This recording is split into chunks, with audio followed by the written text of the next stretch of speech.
Hey everyone, it's Emmanuel, your body code practitioner out here in Las Vegas, Nevada. Wanted to do a quick video in regards to children, our precious little kids who are dealing with entities or disembodied spirits. And I've talked about this subject before, but I wanted to kind of reiterate that there are some unseen things that are attacking our cutest ones. And obviously, their happiness affects our happiness. I've talked to so many parents, and as soon as they find out about the emotion code, what's the first thought that comes to mind is, can you help my child? Can you help my children? And for those of you who are like, ugh, children, ew, they're smelly and stinky, they're probably like, can you help my dog? Or can you help my cat? Which is like their version of their children, which is totally understandable. And I won't debate that because that's a whole nother seminar there. But I do want to tell you this, that just recently something happened. Recently invited a client over, and we have this area over there near the lounge where I meet with people. And it was interesting that I was working with her two children. And what was interesting is when I was doing that, I said, you know what, let's see if they have any pain. Most kids don't have pain in their body, I would say. They were kind of young. They were like younger than 15 years old. So I was working with both of them. And I said, do you guys have any pain? It's funny, like one of them had a pain in the left shoulder, the other one had pain in the right shoulder. And so I said, like, here, let's work with, I worked with one of them, the younger one.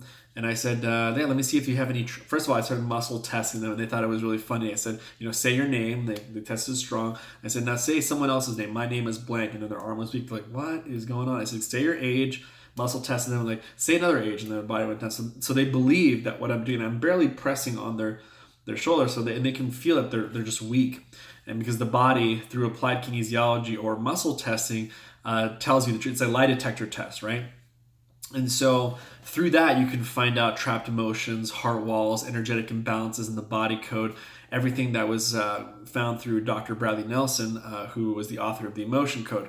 So as a body code practitioner, I just said, I could use the emotion code first and then kind of use the body code second. That's kind of how I do things. I always say, are there any trapped emotions that are causing these symptoms that you're dealing with? If you're having, throat problems or stomach issues, 80% of the problems we're dealing with are trapped emotions. But anyway, so that's why if I need to go deeper, I kind of go into the body code and there. But I was working with the younger one, and I said, do you have any trapped emotions that need to be released that could help you with your shoulder? I did that, only removed 3. Then I asked, is there anything else that may be causing this thing? And the body said no. So then I told her to walk, take a deep breath, come back, and then all of a sudden she was smiling. She says, hey, it doesn't hurt anymore. She was the simple one. The one that was a little bit older was a little bit more complicated. So I worked with her. Hers was the other shoulder.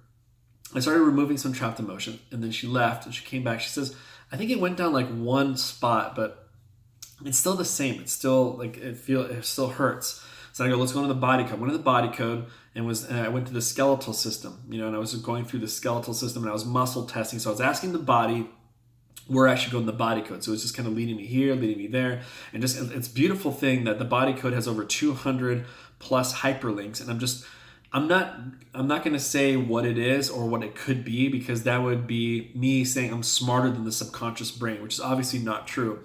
And so I just let the body guide me wherever it is. And Dr. Brad said the holistic approach is to say that anything can cause anything. I'll say it again, that you don't want, as if you're a practitioner yourself, you never want to assume, oh, you have gut problems, it's got to be stomach. You can't do that, because technically it could be the small intestines. I've had that before, where someone was saying, I have stomach problems. It wasn't stomach problems. All the symptoms that they had is actually correlated with the small intestines, and that's where the body led me. So I don't want to assume anything. So I said, I don't know what it could be. It could be the scapula bone. It could be, who knows? So I started going in there, and what it was the humerus bone.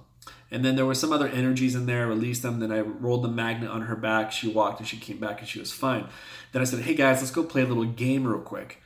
I'm going to say some very positive, amazing things.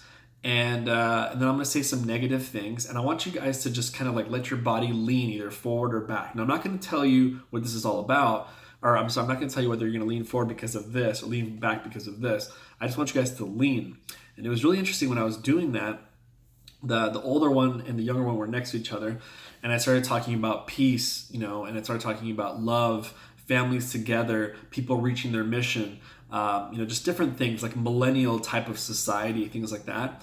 And one of them, the younger one was leaning forward, and the older one was leaning backwards. And I was just like, that's weird. So it was kind of like inverse a little bit. And I was like, okay, so that's interesting. And then I started talking about some negatives of like war, bloodshed, people on the ground, kind of like probably the things I shouldn't mention to little children, but they're very well aware of it, probably through action movies and things like that. But just like very dark things. And then the little one leaned backwards like she was supposed to. And that's muscle testing. Like our body has this tendency to kind of move towards love and kind of moves away from like the lack thereof or fear or things like that. And so it starts going backwards, kind of like a sunflower leans towards the sun. The body leans towards goodness naturally.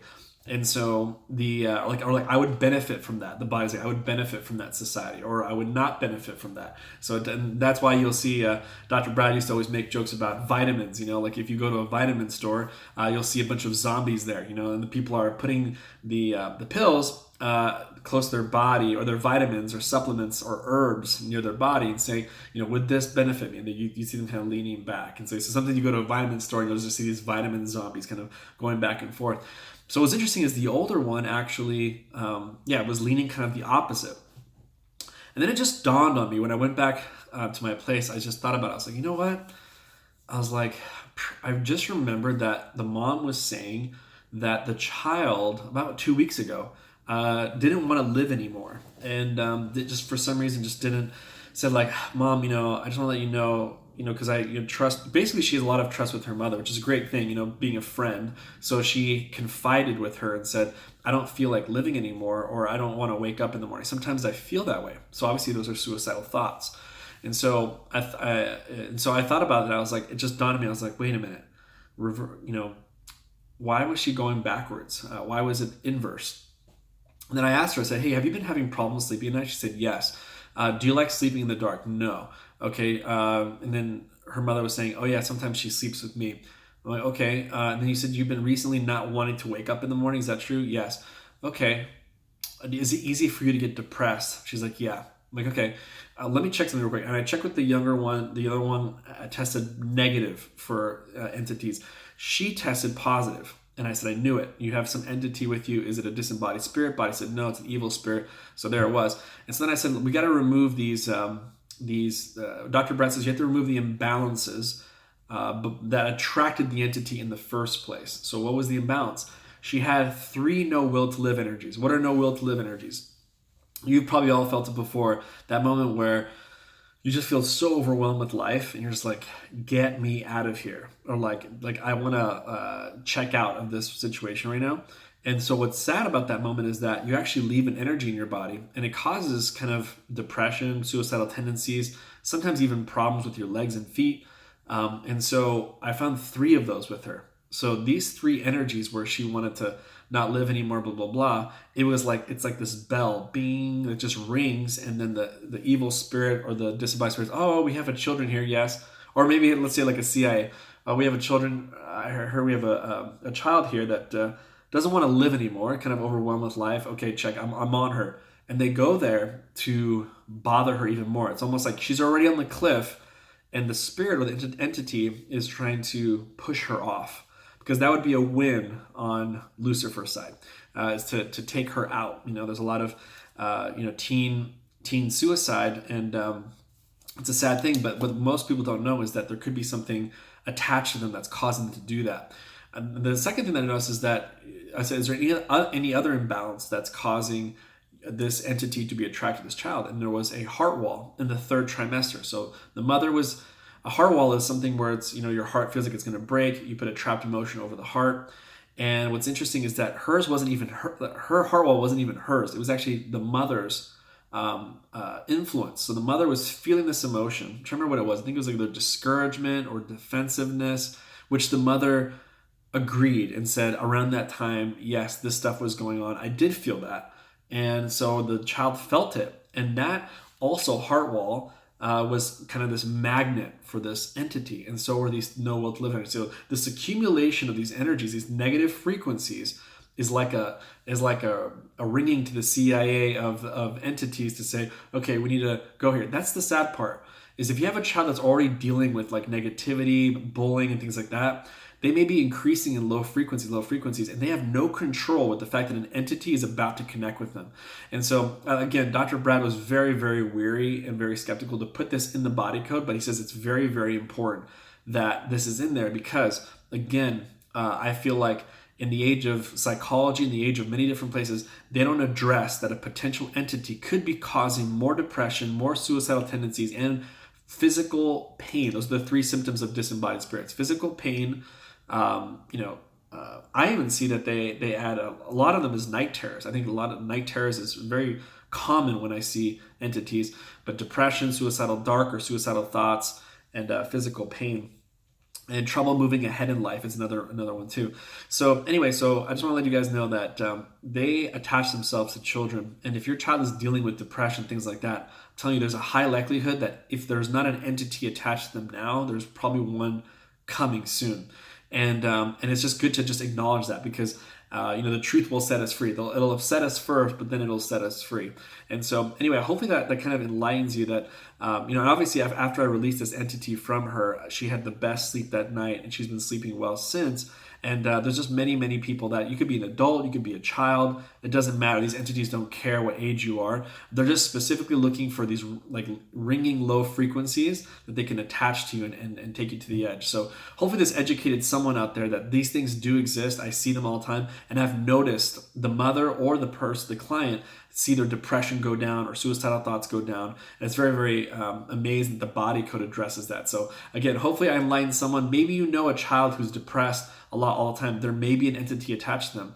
And, I'd be willing to see in a complimentary session, if you set up a child complimentary session this month, I'm willing to check if they are dealing with depression or sadness, things like that. You just never know. I'll double check every person this month to see, or every child this month to see, do you have an entity or any type of entity attached to you? That way we can help our younger ones, because it's just sad to see these kids dealing with some external forces that's making them not feel like themselves. And so again, this is Emmanuel from Las Vegas. Hopefully this story that I just shared with you rang true to you, that you felt something truthful about it. Because like I said, this is a common day thing for me. It's like some days I have 4 entities that I deal with in a day where I'm just like, part of your depression has to do with an entity. And the client will tell me a week later, wow, I've been feeling way more relaxed, way calmer, less suicidal, blah, blah, blah. It's like, I can't make that stuff up. If they've been feeling that for 5-10 years, and then all of a sudden they don't, that's a very, very, we wouldn't benefit each other if they were telling me like, I feel better. It wouldn't benefit me because, or them to tell them some fib like that, because at the end of the day, that's their life, you see. And so anyway, hopefully you guys enjoyed this video. Share this, tag this with anybody that might, that has a child that maybe it's very depressed. Maybe I can help them out. Set up a child complimentary session below. I'll put it in the link down there, and I'd love to help them out. Let's help out our kids. Let's help out our future generation. So with that, I always in my session or my video like this, I always say that the world has this false notion of like, if I'll take care of you, you take care of me. But we all know here on Facebook or YouTube that if we take care of ourselves, then we can authentically take care of others. And as we do that, we can change our home, we can change our city, we can change the country, we can eventually change the world. So with that, love you guys, take care, and look forward to making another video soon. Take care. Bye-bye.